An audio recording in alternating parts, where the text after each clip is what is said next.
Senu and Barika de Zoa. Last week's story was about the elephant and the tortoise.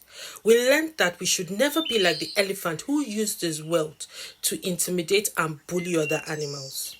We also learned that we should never be like the tortoise who became crafty and too greedy after encountering the elephant.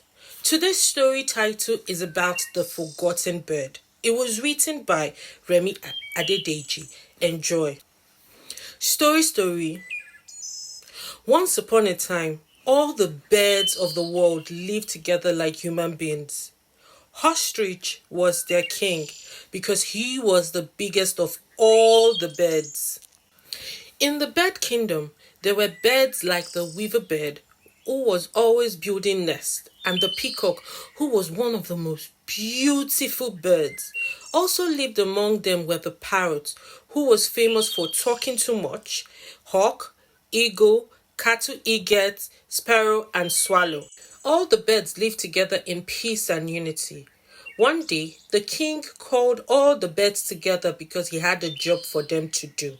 Tomorrow, the king said, I want you to clear a piece of land for me. I want to make a farm in which I will plant yam, maize, beans, and vegetables. Now, all the birds were invited except Tintin. Tintin wasn't invited because the king thought that it was too small to do the work. Tintin became annoyed. All the other birds went to clear the farm, but at night, Tintin went to the farm and sang. Tintin sang, the king had a job to be done. He invited all the birds, but he did not invite me.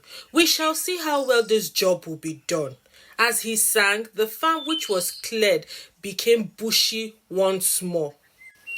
It was as if the birds had not done any work. The following day, when the king went to see his farm, he was surprised to see the bush.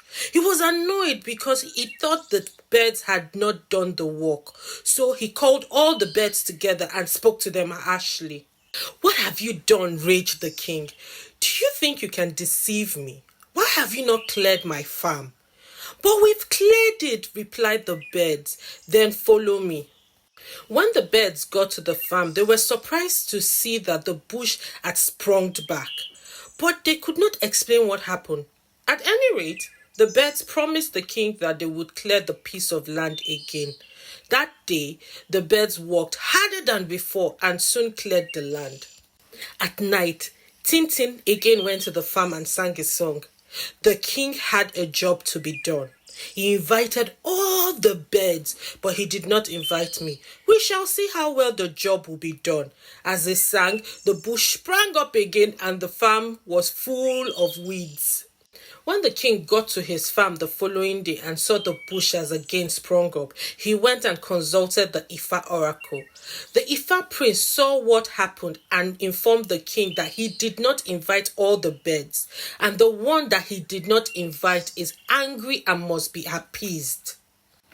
Which of the bird have I left out? Asked the king. His name is Tintin, said the Ifa priest. He, said the king, but he's too small to do anything.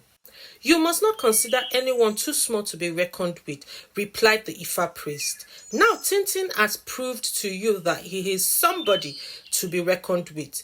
You must appease Tintin and your farm will be cleared once and for all. The king invited Tintin to his palace and appealed to him. He asked him to join the other birds to clear the farm for the following day. All the birds worked very hard. Tintin was very happy, and as they walked, he sang. The king had a job to be done. He invited all of us. Let us all walk and see how well this job will be done. It did not take the birds a long time to clear the piece of land. When the king went there to see his farm, he felt very happy that the work had been done properly. Well, that's all for today. Thank you for listening. Join me next week as I tell you more tales from Moonlight stories. Make sure you subscribe so you never miss an episode. What do you think the moral of the story is? Say gobe and stay blessed.